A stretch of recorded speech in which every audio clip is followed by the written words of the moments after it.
Bonjour. Venez place, s'il vous plaît. Alors, merci beaucoup en tout cas à vous, chers amis de la presse. D'abord parce que je vais être bref, mais je répondrai plutôt à toutes vos questions, si vous les aurez bien sûr. Ce sera la deuxième fois que l'on se réunisse encore. Ici, je suis vraiment venu vous remercier d'abord, la presse. Notre directive a été, je veux dire, à 90% suivie et même respectée, relayée, même s'il y a eu des déformations de nos propos, mais dans l'ensemble, nous avons quand même remarqué que les gens ont plus ou moins respecté la directive, dans son camp. Et je remercie la presse congolaise puisqu'elle a fait le choix de la patrie. Et ça a été remarqué que dans certains médias, ils ont carrément refusé même des débats stériles. Et tout était vraiment dirigé vers la consolidation de la cohésion nationale. Et j'ai vu personnellement certaines plumes aussi merveilleusement écrites. Il y en a d'autres, des plateaux qui ont été dédiés entièrement à la question de l'Est, parce que vous devez le savoir, nous traversons une situation extrêmement difficile. Et l'enjeu qu'il y a ici, c'est l'enjeu de la division.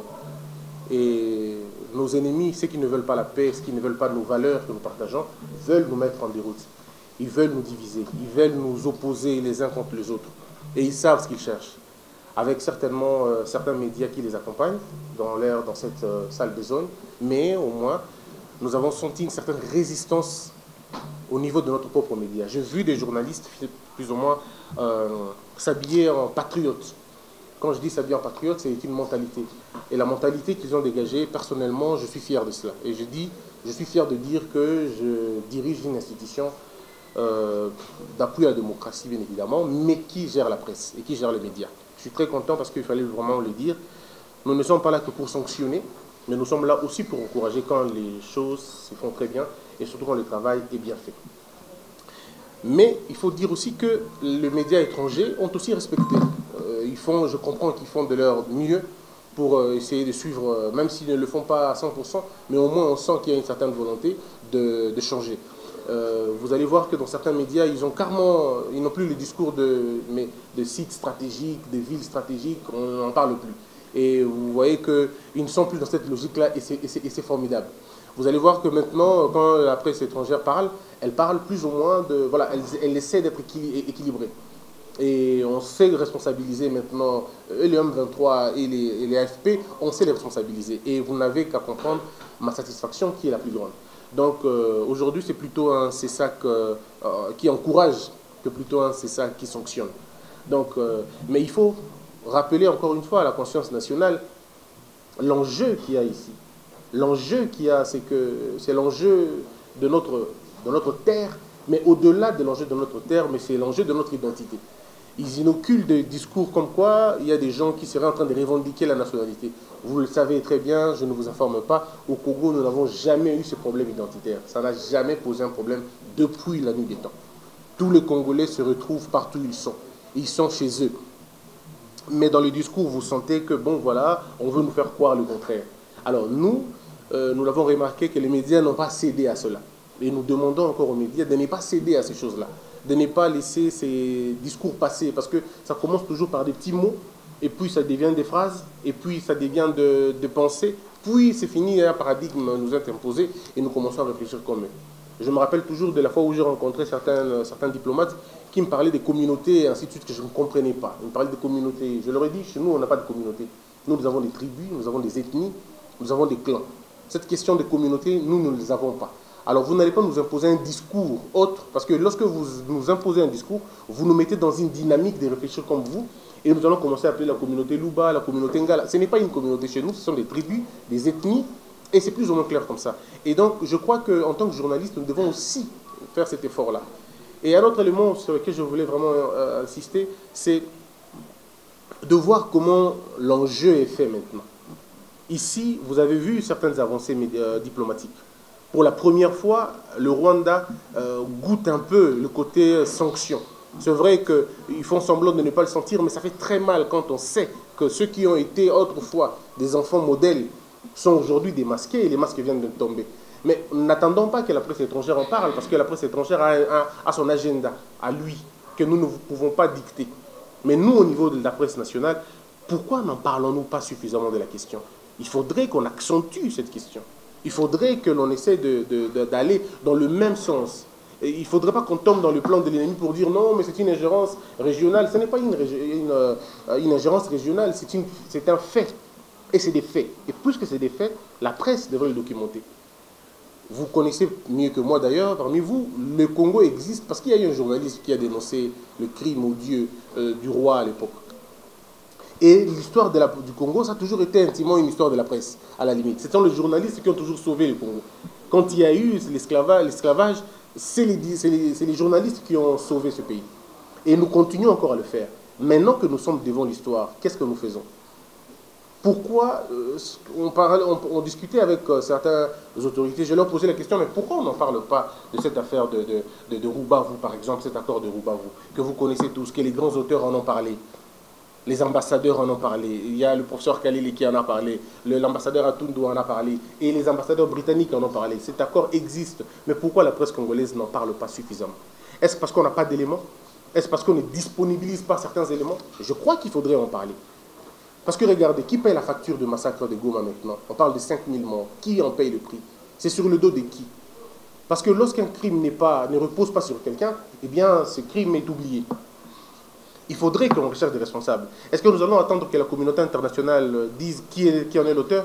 Nous pouvons, nous, la presse, influencer l'opinion et dire exactement, faire porter cette responsabilité à des gens que l'on connaît. Vous avez vous-même, la presse, vous avez suivi les discours de M. Nanga, qui dit combien faut-il de morts pour que l'on accepte les dialogues. Mais il faudrait qu'on en parle finalement. Mais il faut reposer plutôt la question. Combien faut-il de morts pour que monsieur comprenne que nous avons signé un pacte commun? Le pacte, ce sont les urnes qui décident qui va gérer le pays. Et quand on sort de ces cadres des urnes, ça veut dire qu'on emprunte un autre chemin qui n'est pas celui de la loi, qui n'est pas celui du pacte commun. Et si nous ne faisons pas attention, aujourd'hui c'est M. Nanga, mais ne vous en faites pas. Demain, ça sera quelqu'un d'autre. Et on va ouvrir un cycle de 40 ans, 50 ans dans cette question-là. Est-ce que c'est ce que nous voulons pour notre propre pays? Je ne pense pas. C'est à nous de vouloir d'écrire notre propre histoire. Et je pense que la presse devrait le faire. J'ai parlé avec la directrice de la RTNC et je lui ai dit la même chose. Je lui ai dit que nous devons écrire un nouveau récit.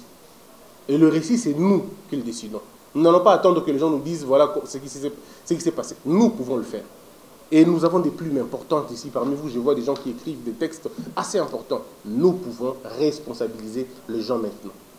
Et c'est de notre devoir. Et nous, le CESA, comme je l'ai dit, nous allons faire de notre mieux pour mettre à votre disposition toutes les informations possibles. Qu'on ait des moyens ou pas, mais nous allons essayer de vous aider à pouvoir rendre, je veux dire, dire la vérité, si on peut le dire comme ça, dire la vérité, mais la vraie vérité. Parce que vous le savez, dans un combat, il y a des combats où il n'y a pas de match nul. Il faut qu'il y ait un perdant, il faut qu'il y ait un gagnant. Mais dans cette histoire, dans ce combat, il faut qu'il y ait un gagnant. Et les gagnants, ça doit être la RDC. Et vous savez très bien que dans une guerre, quelqu'un l'a dit d'ailleurs si bien, l'information précède même le chaos. Celui qui contrôle l'information contrôle la guerre. Celui qui contrôle l'opinion contrôle bien évidemment la guerre. Et on ne peut contrôler l'information que par la presse. Et par une presse engagée.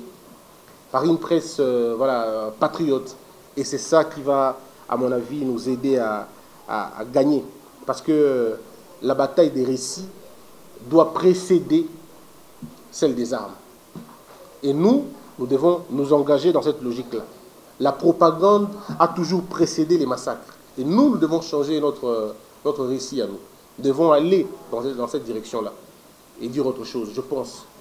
Donc aujourd'hui, c'était vraiment pour ça, uniquement que vous dire d'abord merci, mais aussi donner des nouvelles orientations, parce que nous n'avons pas une autre directive, mais d'abord remercier et la presse internationale qui a changé son narratif, sinon on va le dire, et la presse congolaise qui continue d'ailleurs à exceller dans ce sens-là. C'est vrai qu'il y a des petits ratés que l'on sent, des débats parfois stériles, parce que j'entends souvent des débats de qui a fait ceci, qui a fait cela. Vous connaissez dans notre tradition, lorsqu'un serpent entre dans la maison, on ne pose pas la question de qui a laissé la porte ouverte. On essaie d'abord de sortir le serpent et par tous les moyens possibles. Ensuite, nous allons établir les responsabilités plus tard. Mais là, nous sommes dans une situation où l'on veut nous prendre ce que nous avons le plus important. Ce n'est pas seulement la terre, mais c'est notre identité collective.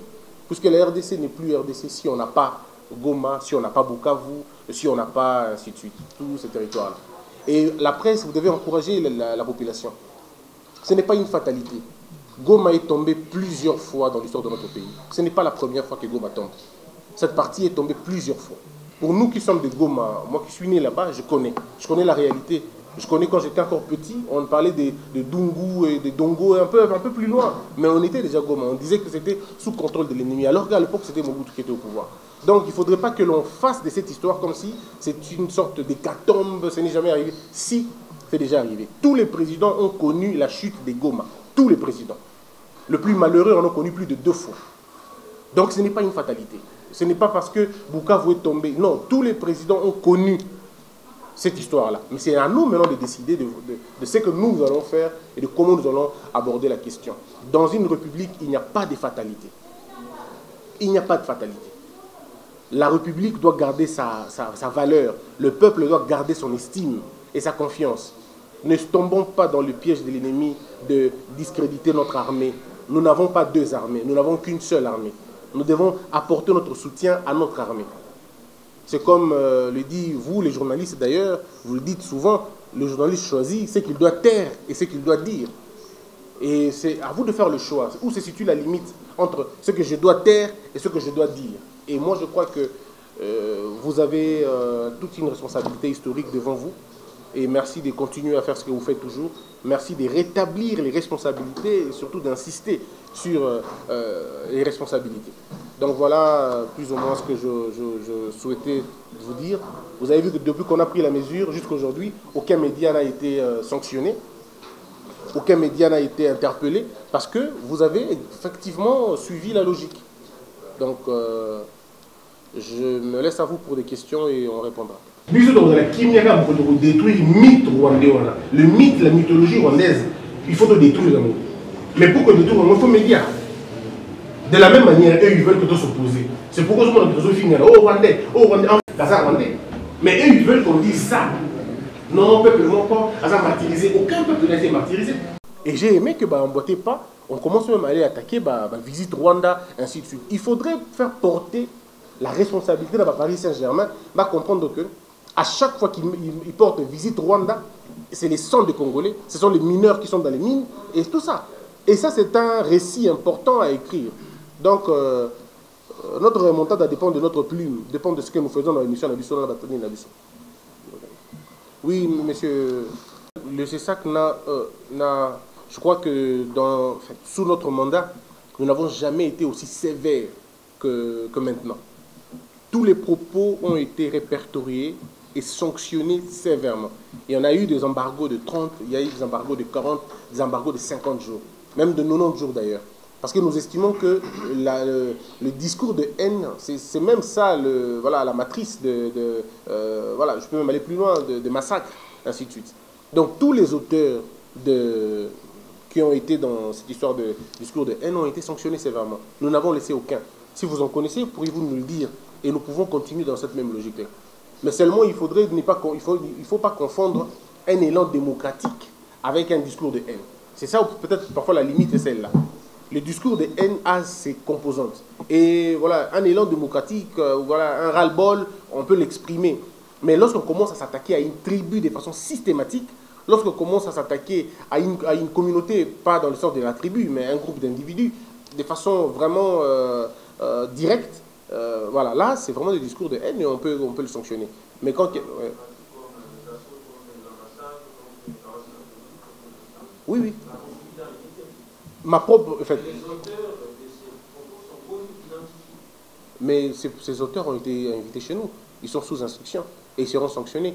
Je suis convaincu que la plénière prendra la mesure la plus importante et la plus sévère. Et le média qui a diffusé cette histoire-là, ce média-là a été invité. Et ce média-là va être coupé d'une peine la plus extrême aussi de la même manière. Nous ne faisons pas on n'essaie pas de laisser les uns et nous attaquer aux autres. Tous ces médias-là seront sanctionnés. Le problème, seulement, vous savez, dans l'administration, ça peut prendre un peu plus de temps, mais ça reste un dossier.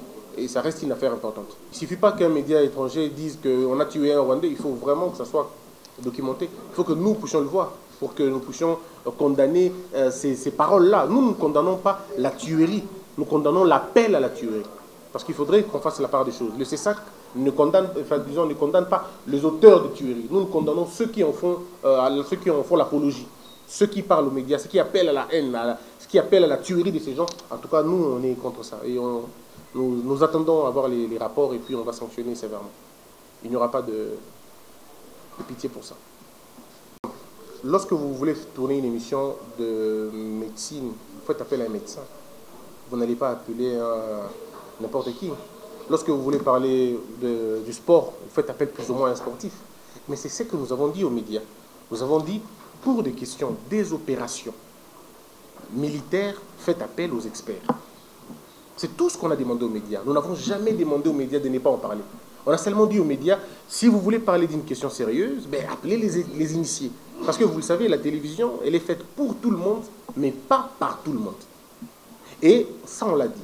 Alors, je suis personnellement étonné quand j'entends que moi, je dis que ne dites pas que Goma est tombé. Et il y en a même qui vont pour blaguer, ils disent Goma est Bosembe, Bukavu est Bosembe, pour ne pas dire qu'il s'est tombé. Ouais. Moi je n'ai jamais dit ça, en fait. Je n'ai jamais dit que ne dites pas que Goma est tombé. J'ai seulement dit, rassurez-vous que sur votre plateau, vous avez un expert militaire pour attester ce propos-là. Parce que regardez, cher Jean-Ric, si on se réveille un matin, tous les médias, chacun doit donner son point de vue sur la guerre. Mais c'est une jungle. Regardez la presse étrangère, par exemple, quand elle traite la question de l'Ukraine. Mais ce n'est pas tout le monde qui parle. Ils essaient de s'appuyer sur des experts. Parce qu'on estime qu'un expert a une légitimité de débat. Il sait ce qu'il dit. Mais nous, non. Vous allez appeler un phytothérapeute pour parler de la Constitution et vous allez appeler un charpentier pour parler de la guerre. Et ils disent même que, voilà, on va annexer Minembwe et Rwanda va annexer Minembwe. Quand on regarde Minembwe et Rwanda, on voit que ce n'est pas possible de l'annexion. Donc, c'est des gens qui n'ont pas dit la culture de l'histoire, mais voilà, ils parlent beaucoup et on a dit, on ne va pas aller dans ce sens-là. Et je réitère encore ici, vous pouvez dire autant de fois qu'une ville est tombée, si vous en avez la certitude, mais rassurez-vous d'avoir un expert ou son avis. Avec certains médias, parce que là, je veux vous dire, je reçois tous les jours des appels de journalistes. Parfois, ça me fait rire. Est-ce que je peux dire ça? Je dis, mais attendez, on n'est pas dans ça. On est dans, est-ce que vous avez besoin d'un expert? Si vous avez besoin d'un expert, je l'appelle. Et plusieurs fois, j'ai embêté le gouvernement. J'ai appelé le ministre de la Santé pour donner des chiffres. J'ai appelé les ministres de la Communication pour donner une information. J'ai même appelé certains militaires haut gradés pour donner l'information. Mais je comprends aussi que vous, les journalistes, vous souffrez parce que vous n'avez pas beaucoup d'infos. Et que ceux qui devaient vous donner l'information, parfois ne le donnent pas. Et je comprends que c'est difficile. C'est pourquoi je continue toujours à embêter l'armée en disant communiquez assez souvent. C'est important. Parce que lorsque vous laissez les terrains vides, n'importe qui peut communiquer. Vous communiquez. Et c'est ça qui est en train d'être fait. Donc cette mesure, elle n'a pas été levée puisqu'elle n'a jamais existé. La mesure de Goma, non, ça n'a jamais existé. Mais ce sont les détracteurs qui ont choisi le petit extrait et ils l'ont diffusé. Je vais vous faire rire. J'ai fait un tweet sur la Constitution. Et je disais autre chose. Je disais autre chose.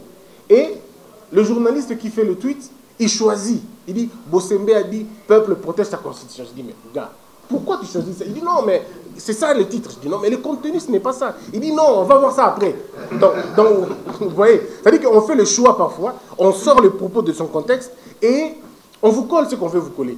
Et c'est pourquoi je dis que la force des médias, les médias peuvent te faire coller une histoire à vie. Moi, on m'a collé une histoire, j'aurais insulté un ancien président de la République. Et ceux qui l'ont fait le savent, que cette histoire n'est jamais sortie de ma bouche. Mais ils le savent. Mais après, tu vas dire à qui? Ils ont déjà conquis l'opinion et l'opinion a gardé ça dans la tête. Si tu demandes à quelqu'un, donne-moi la vidéo, il n'y a pas. Vous voyez? Donc, je pense que nous n'avons jamais dit ça. Donc, alors, mais pour LCI, la décision était claire. LCI a diffusé un reportage au cours duquel ils ont fait passer ce que nous considérons comme des terroristes. Ils leur ont donné la parole. Nous avons dit la ligne rouge, c'est de faire parler ces gens-là. Parce que lorsque vous les faites parler, c'est-à-dire que vous légitimez leur combat. Dans le média qui, par contre, va faire passer ces terroristes-là, ces médias-là seront automatiquement fermés. Parce qu'au moins, ils auront choisi leur camp. Donc, mais rien à voir avec autre chose. Donc, LCI, elle est sanctionnée, c'est vrai. Et puis, les autres médias aussi ont été avertis. Mais les restes, ce n'est pas un problème. L'exercice que nous faisons tout à l'heure, c'est pourquoi nous vous êtes appelés pour vous demander de charger dans votre récit. C'est pourquoi j'insiste sur le récit. C'est vous qui allez donner l'essence à ce que nous voulons. Vous savez, la presse peut requalifier une décision judiciaire. La presse peut disculper quelqu'un et peut condamner quelqu'un. Et la sanction de la presse est parfois plus importante que la sanction de la justice. Vous avez vu des gens, je ne les citerai pas, qui ont été acquittés, mais qui continuent à souffrir dans l'opinion. Parce que le tribunal de la presse a été plus sévère. Voilà pourquoi je dis que vous devez choisir le mot. Les terroristes sont des terroristes. Et celui qui commandite toutes ces choses devrait être appelé génocidaire. Et vous l'appelez comme ça, vous mettez son nom à côté. Et à force de le faire, ces gens vont se sentir gênés, ils vont se sentir responsabilisés, et vous allez voir qu'ils ne vont plus continuer. Et moi, je crois qu'il faut à un moment donné être dur. Quand Donald Trump traite des pauvres migrants, des terroristes, il pense que c'est des terroristes, et c'est resté dans les langages des terroristes. C'est à nous de faire le choix. Donc nous travaillons avec le ministère dans la même logique, et nous pensons que vous, maintenant la presse, vous pouvez nous aider à charger votre récit, et à essayer on va dire de répertorier, sinon de comptabiliser et de rendre des comptes à tout le monde. Je crois que c'est important. Parler avec le ministre Mouyaya. Nous sommes en train de penser mettre en place une petite commission, mais vraiment une toute petite commission avec les vrais, je ne vais dire pas les vrais journalistes, mais avec des journalistes penseurs. Parce que vous savez qu'il y a des journalistes penseurs qui réfléchissent sur les stratégies, mais il y a aussi des journalistes qui relayent, qui sont aussi importants, dans la mesure où ce sont des canaux importants de diffusion, mais ils ne sont pas forcément des penseurs. Donc nous sommes en train de faire un travail dans ce sens-là. Il se peut que vous soyez contactés, parmi vous qui êtes là, pour participer à cette petite commission qui réfléchira dans le sens de réagir, mais surtout d'anticiper. Parce que vous le savez très bien, comme vous l'avez dit d'ailleurs, dans une guerre, c'est celui qui dit le premier mot qui gagne. Parce qu'après, celui qui vient se défendre, il va se défendre, mais on ne sait toujours pas avoir la même opinion qu'on avait avant. Et on va vraiment travailler là-dessus. Et je vous invite aussi, chers journalistes, nous sommes ouverts aux projets. Si vous avez des projets, je vous donnerai mes contacts. Si vous avez des projets qui peuvent faire avancer notre cause, eh bien, contactez-moi directement. Et je prendrai ces projets-là, je pourrai les amener soit au niveau de la plénière, soit au niveau du bureau, soit au niveau de l'État directement, et on verra dans quelle mesure on peut les travailler. Des projets innovants qui peuvent nous aider à damer, à gagner de points. Parce que, vous le savez, moi j'ai suivi Morgan Freeman, je pense. Morgan Freeman qui s'est déplacé, qui est venu au Rwanda faire une émission avec M. Paul Kagame. Mais l'émission du début jusqu'à la fin, que de mensonges et de mensonges, de contre-vérités et de contre-vérités. Mais Morgan Freeman, c'est un Américain, il ne sait pas. Il ne sait pas exactement qu'il est tombé dans un piège. Mais c'est à nous maintenant de retracer cette histoire-là. Et les Américains sont ceux qui tiennent vraiment sur l'opinion. Ils n'aiment pas qu'un mensonge soit dit à leur endroit. Nous pouvons donc attaquer ces documentaires. Il faudrait qu'un journaliste, il faut que ce soit un journaliste, il faut que ce soit un documentariste qui attaque le documentaire. Et une fois que l'opinion américaine comprendra que le grand Morgan Freeman s'est mis dans la patte, eh bien, nous pouvons changer ça à notre avantage. Parce que lorsque quelqu'un qui dit qu'un président n'a pas gagné les élections, qu'on lui gagne les élections à 98%, et à un moment donné, on doit se poser des questions. Quand il parle de la démocratie chez nous, alors qu'on ne connaît pas l'état des droits de l'homme chez lui, l'état de la liberté de la presse chez eux, quand c'est une prison à ciel ouvert, il y a quand même des choses à nous dire. Parce qu'il faut comprendre que le Rwanda, aux yeux du monde, il s'est montré comme un élève irréprochable. Pourtant, c'est le tout dernier élève en termes de démocratie, même en termes de gouvernance. Parce que c'est très facile de dire que nous avons construit un immeuble, et puis voilà, ça s'arrête là. Mais ici, chez nous, vous dites qu'on a construit un immeuble, Patrick Local va vous dire combien ça a coûté. Innocent Olenga dira c'était 15 millions de dollars. Mais ça, vous n'entendez pas ça là-bas. Oui, où avez-vous trouvé? Ça, ce n'est pas là-bas. Donc là-bas, on construit des routes, personne ne saura combien ça a coûté. On fait des marchés publics, personne ne saura comment est-ce que ça a respecté la procédure et tout ça. Donc moi, je crois que c'est de notre responsabilité de regarder là-bas aussi et d'essayer de détruire et de démystifier. La guerre de la mythologie, nous devons la faire. Oui. Vous savez, chers frères, il y a des questions, je crois, plus importantes que ça. Mais ça, c'est encore comme le dit Yaino, c'est un poison. Parce que Pascal Moulegua, qui est là, il est de mon autre tribu, si on doit le dire. Blaise Zaïnda, qui est là, nous avons pratiquement la même province. Je le dis toujours, si nous commençons à demander à tous ceux qui viennent de l'Est de justifier leur congolité, vous finirez par créer un ras-le-bol et les gens diront, bon, de toute façon, pourquoi nous, on serait obligé de justifier qu'on est Congolais et pas les autres? Et c'est ça qui est très dangereux, en fait. Et ça, c'est le calcul rwandais, en fait. Ils veulent vous mettre dans une sorte de division. À tout prix, mettre une sorte de stigmatisation, un peu comme pour dire à ceux qui viennent de l'Est, bien, vous avez beaucoup à prouver que vous êtes des Congolais. Pourtant, c'est qui est totalement faux, mais totalement faux. Aucun habitant de Bukavu n'est rwandais. Comment les gens de Bukavu seraient des Rwandais? À partir de quand ils sont des Rwandais? Et je le dis, Blaise Zaïna est là, il est de Bukavu. Pascal Moulegua, c'est Bukavu aussi, non, Pascal? Bon, alors, est-ce que vous êtes des Rwandais? Comment se fait-il que les gens qui sont de Bukavu soient des Rwandais? Et je pense qu'à un moment donné, c'est nous qui devons relater la bonne histoire maintenant. Dire à nos enfants ce qu'il y a des vrais. Parce que ce sont les vignerons qui disent ces choses-là. Sinon, vous allez appeler tous les Centrafricains, pardon, tous ceux qui sont au nord de l'équateur, des Centrafricains, vous allez appeler tous les Bazombo des Angolais, vous allez appeler... Et puis c'est fini, on n'a plus d'État. Oui, c'est une bénédiction d'être entouré. C'est une bénédiction, mais c'est à nous de travailler pour le faire. Donc ça, ce sont des petits débats, des petits agents là qui racontent des histoires. Avec les réseaux sociaux, on s'est rencontrés, je crois, 2 fois. La première fois, c'était en Côte d'Ivoire. La deuxième fois, encore en Côte d'Ivoire. Et la troisième fois, je crois, ça devait être en Croatie ou aux États-Unis, je ne me rappelle plus. Et la question a tourné autour du contenu dans les réseaux sociaux. Pour TikTok, par exemple, ils disent « Non, président, nous, on n'a pas de problème. Nous, donnez-nous les lexiques de mots que vous ne voulez pas. Chez vous. Et ces mots-là, nous allons les placer dans une sorte d'automatisation. Ça va commencer à bloquer automatiquement le contenu. C'est bien. Mais regardez la complexité. Nous avons 4 langues nationales. Nous avons à peu près 200 ou 300 patois. Donc, s'il faut donner ces lexiques-là, il faut vraiment le concevoir avec des vrais lexiques, avec des, pardon, je vais dire des, comment on les appelle, ceux qui sont dans les linguistes, je pense. Les linguistes qui connaissent les mots. Sinon, si nous, on le fait ici, chez nous, ben, on risque de nous mettre dans une mauvaise situation. Donc, il faut réunir toutes ces personnes-là, travailler dans cette logique-là. Mais vous savez, par exemple, chez nous à Bassankouzou, comment ça se fait? On parle Kimongo là-bas. On parle Lingala, oui, mais c'est Kimongo qu'on parle. Alors, on peut embraser tout Bassankouzou à cause de juste le Kimongo. Si vous allez par exemple chez les Tétés là, à Loubefou là-bas, ou chez les, comment on appelle ça, les gens de la savane et ceux de la forêt, ils ne parlent pas forcément Lingala. Ils parlent Lingala comme tout le monde, mais ils ont leur propre dialecte à eux. Ils peuvent parler par exemple le Kitété là. Et avec les Kitété là, on peut brûler des cases, des villages, ainsi de suite. Donc, est-ce qu'il faut donner à TikTok tous ces patois là, qui se représentent pour nous un grand danger aussi? Donc c'était ça la grande question qu'on était en train de discuter. Mais on s'est entendu, allons-y case par case. Faisons d'abord avec le Lingala, et puis après on prendra les Swahili, après on prendra les Chiluba, et puis on prendra les autres. Ils étaient plus ou moins d'accord. Mais vous savez, le temps que ça prend, c'est très difficile. Et ils ont dit que c'était une jeune application, ils n'ont pas tous les moyens possibles, ils essaient d'aller comme ça. Mais avec YouTube, ils censurent le français, mais pas encore les Lingala. Donc nous sommes en train de travailler avec eux sur la question. Mais je ne peux pas vous le mentir, la partie la plus difficile, ça va être Twitter, parce que Elon Musk a été clair avec nous. Il a été clair, ses services ont été très clairs avec nous. Ils n'ont que faire de votre démocratie, ce n'est pas leur problème. Eux, c'est voilà, donc la liberté d'expression, que les gens disent ce qu'ils veulent, et ça va être difficile pour nous. L'Europe, le vieux continent, souffre aussi de la même situation. Donc je crois que les réseaux sociaux, c'est un problème que l'on doit percevoir différemment.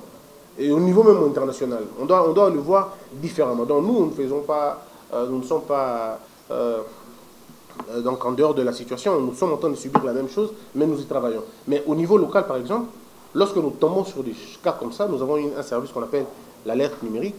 Une fois que l'alerte numérique monitore ces propos-là, on nous les envoie et nous envoie directement au parquet. C'est plus simple pour nous comme ça. Comme ça, le parquet s'en charge, le parquet peut arrêter ces gens-là en attendant qu'on trouve d'autres moyens de contrôle. Mais pour l'instant, nous n'avons que l'arme du parquet comme élément important pour nous. Et nous avons quand même réussi à taire certains bruits, justement avec le parquet. Mais sinon, le contraire va être difficile. Ça doit être dans les livres du Léviathan, je pense, Thomas Hobbes, qui parle de la sécurité qui primerait sur la liberté. Dans des moments de crise, cher tonton D, la liberté doit être sacrifiée au profit de la sécurité. Et vaut mieux un doute que l'on n'a pas vérifié que des faits avérés. Si les doutes peuvent vous permettre d'épargner votre pays à des dangers, eh bien n'hésitez pas à agir. Parce que vous savez, un acte qui n'a pas été réfléchi est regretté. Et sur cette question-là, je crois que les autorités, le pays a décidé en amont de prendre des mesures. Et elles peuvent être difficiles, mais c'était pour sauver le pays, pour nous mettre à l'abri de beaucoup de choses. Et ensuite, on continue dans la même chose. Mais vous allez vous-même remarquer que depuis qu'il y a eu rétablissement de ces réseaux sociaux, le taux de la bêtise a diminué un peu. Et vous voyez que les gens sont plus ou moins responsabilisés. Et je crois qu'on va peut-être aller dans ces conditions-là et trouver de bonnes mesures. Je ne pense pas, puisque tout dépend de la sécurité et de comment la sécurité sera menacée. Si la sécurité de l'État est menacée, bien on n'hésitera pas de prendre des mesures exceptionnelles. C'est toujours comme ça.